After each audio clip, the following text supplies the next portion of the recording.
Hello and welcome to a review of War for Cybertron, Netflix, Earthrise, Nemesis Prime. And this bird guy too, I guess. Yet that was also a ruse, because first we're looking at Slitherfang, this. Slitherfang is a battle master that turns into a ramp, a little ramp, just like this guy.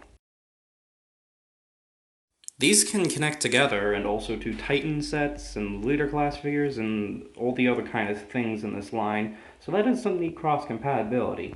But let's be honest here, they're plank formers. As in, they're planks. Their performance is wooden. Hell, the other guy is literally just planking. And yet, I kinda like it. There's treads on the other side, suggesting that it can move around on its own accord. And from the top, it's pretty cohesive, except for the head sticking out. But yeah, this guy is very devoid of paint. Transformation is a bit more involved than I expected from the other guy. Untab and unfold the bottom with the treads. Fold and lock in this section of the plank that was around the snake head, and it is a bitch to get out afterward. Unfold this little nubbin of a tail that clearly doesn't have any other purpose. And then position his body so he's actually able to stand. He's pretty fun to transform, but his chest is still pretty difficult to get in and out. It is still better than the literal plank master we got first, so that's something. And then here's a size comparison, I guess. He is also fairly articulate for a battle master, though I'm pretty sure that's because he's just a noodle.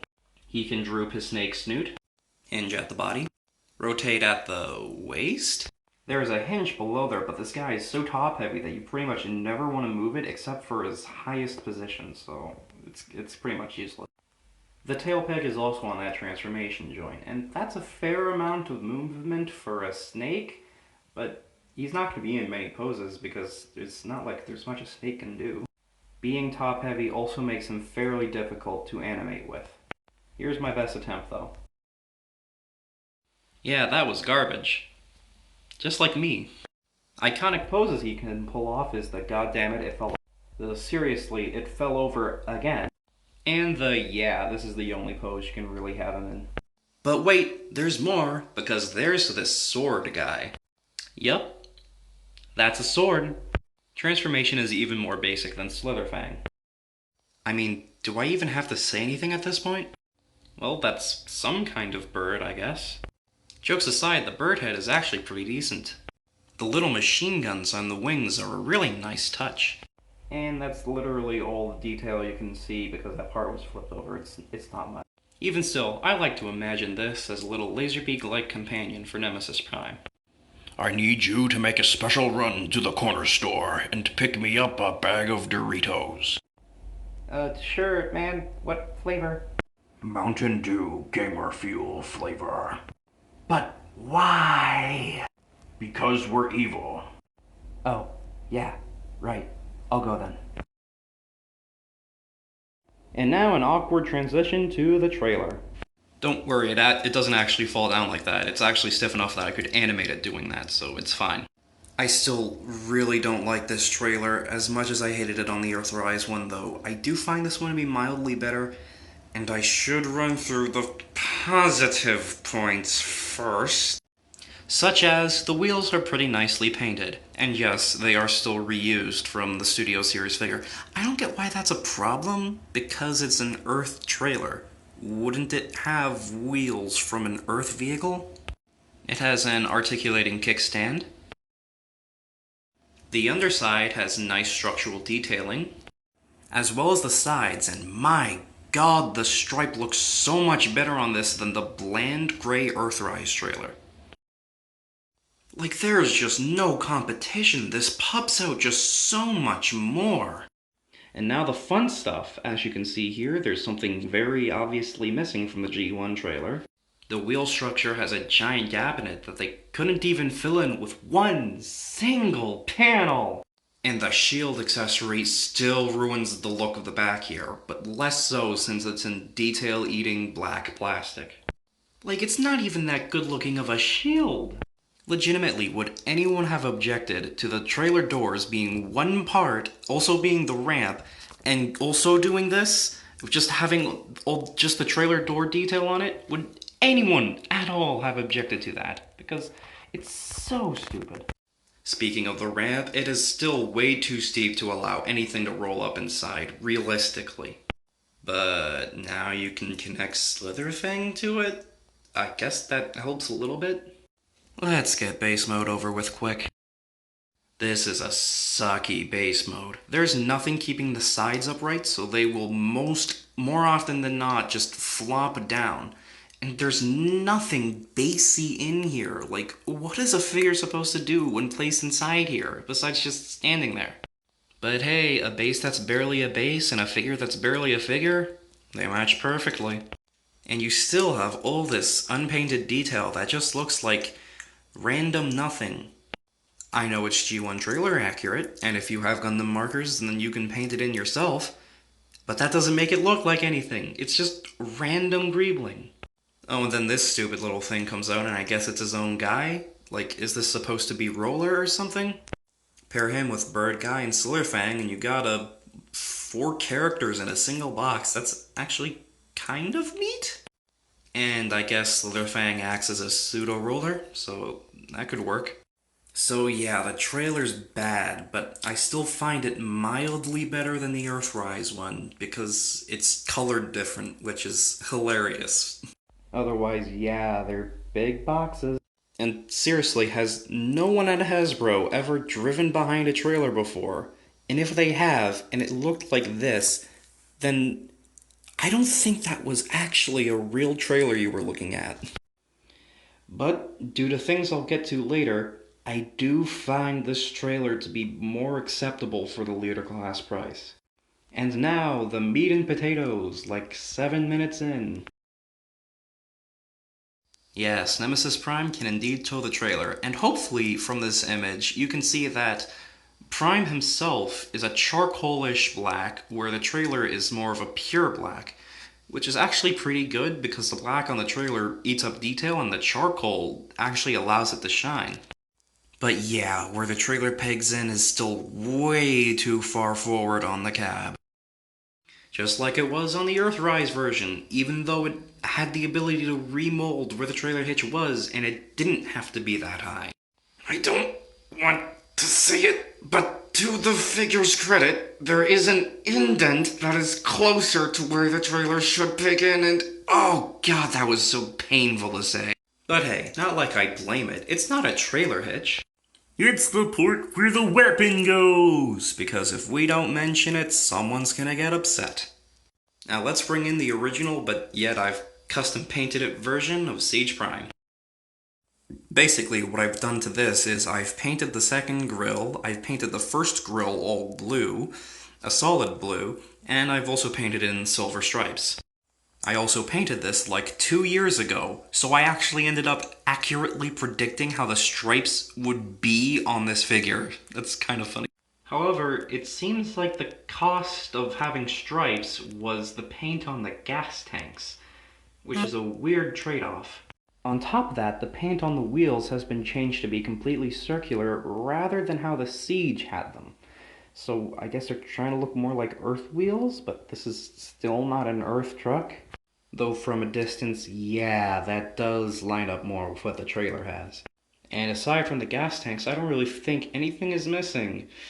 Except, man, that is a very mildly infuriating little gap there in the stripe paint. Could they really not have painted that? Because it feels like they could have. God, that's gonna bug me for the rest of time. And really now, no windows? Well, we're going into robot mode next soon anyways, so may as well.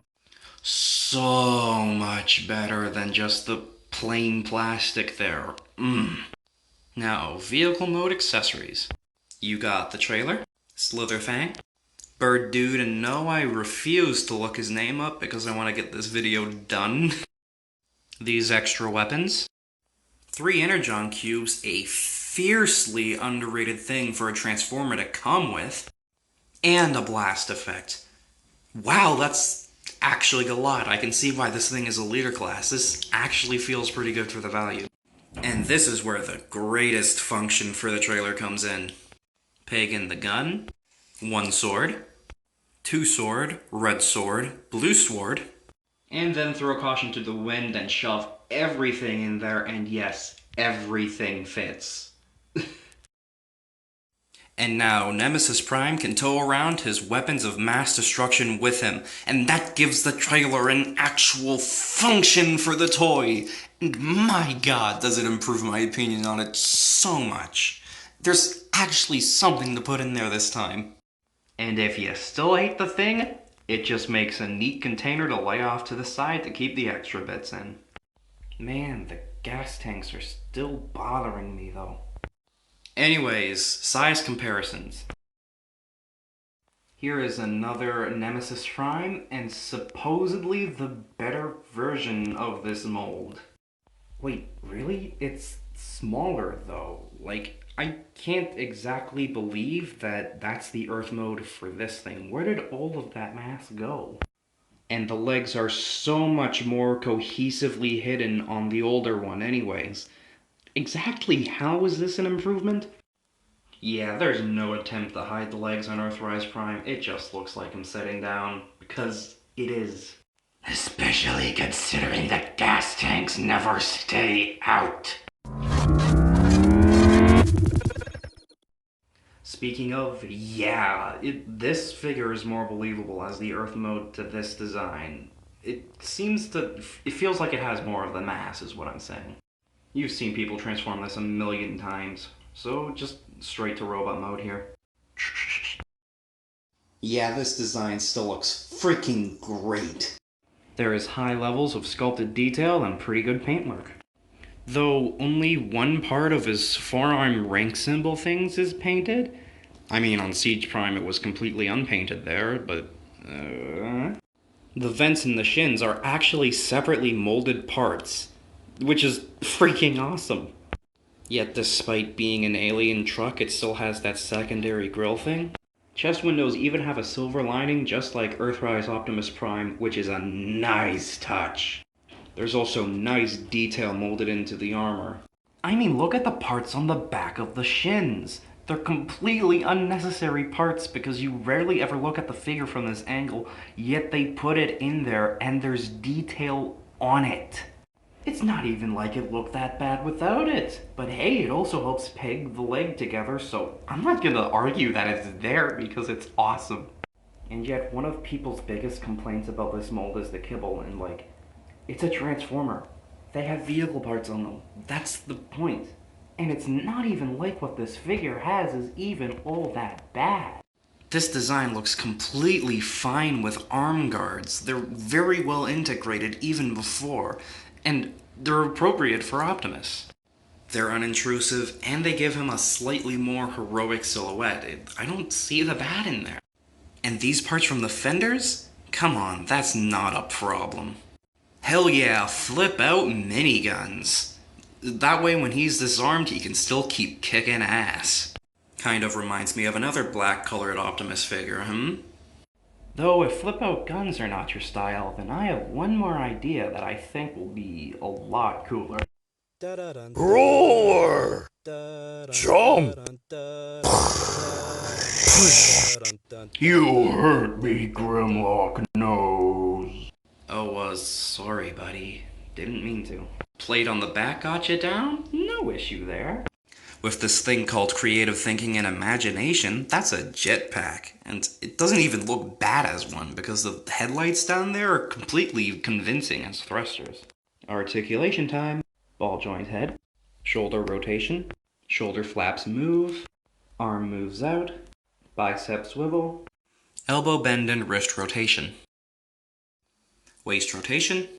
Back flap hinge 1. Backpack rotation. And backpack hinge too, and with all that articulation in just the backpack, it gets out of the way of everything, so even if you do hate it, it's not like it drags the figure down at all.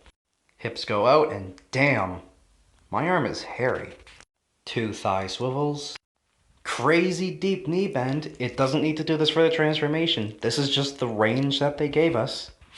And then the toe and heel can both bend down.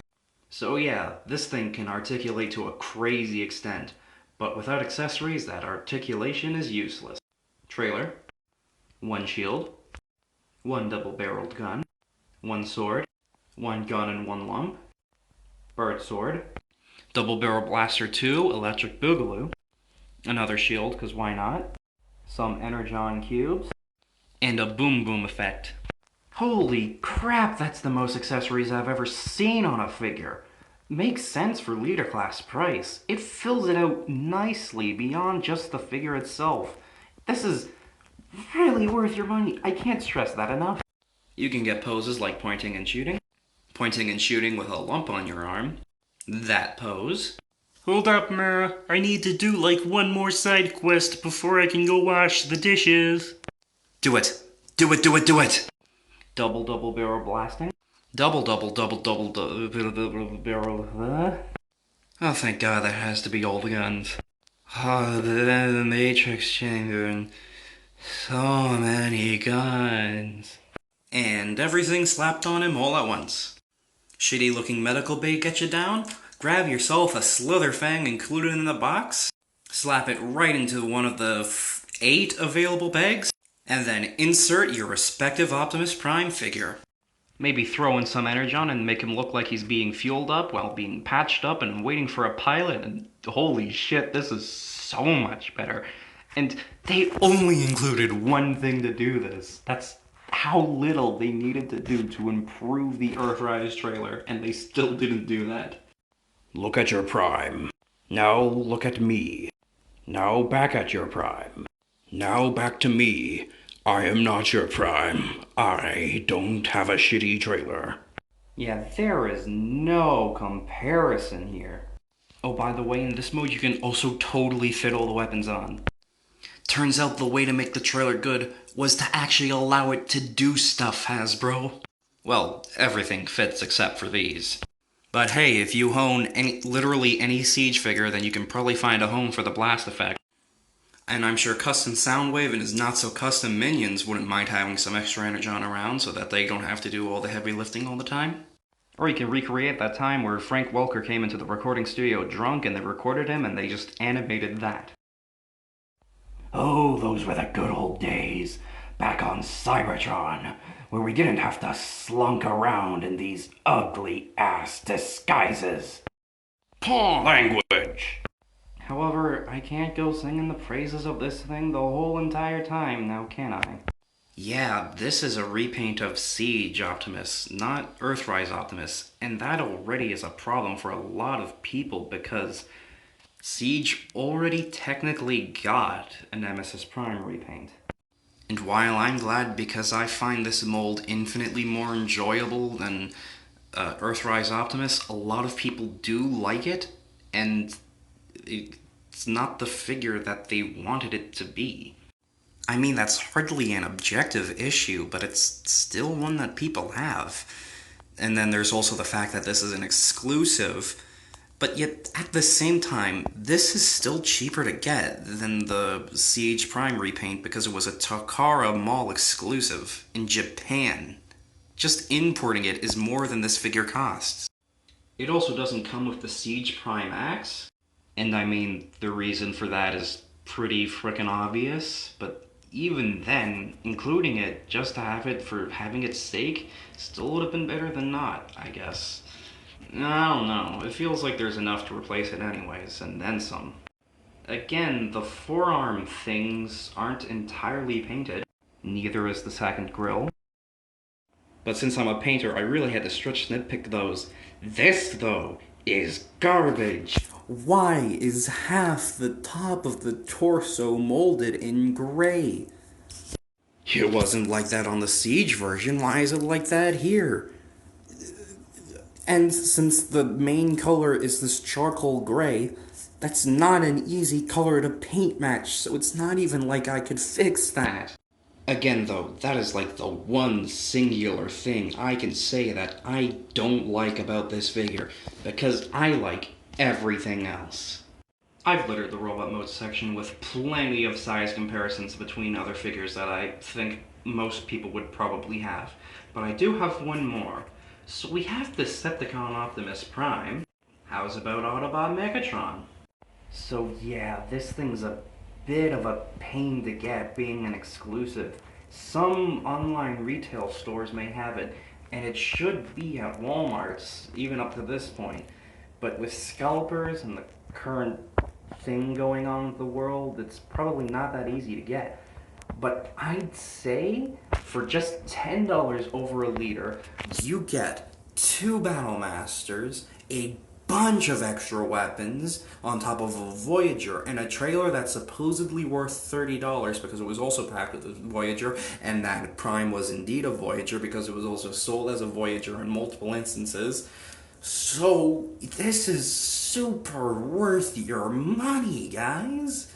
Even with missing paint apps, even with being a less favorable mold to most than the Earthrise Optimus, even though it really is the superior mold out of the two, it is so worth the pickup, especially if you can't find the Nemesis Prime equivalent for your Siege Prime.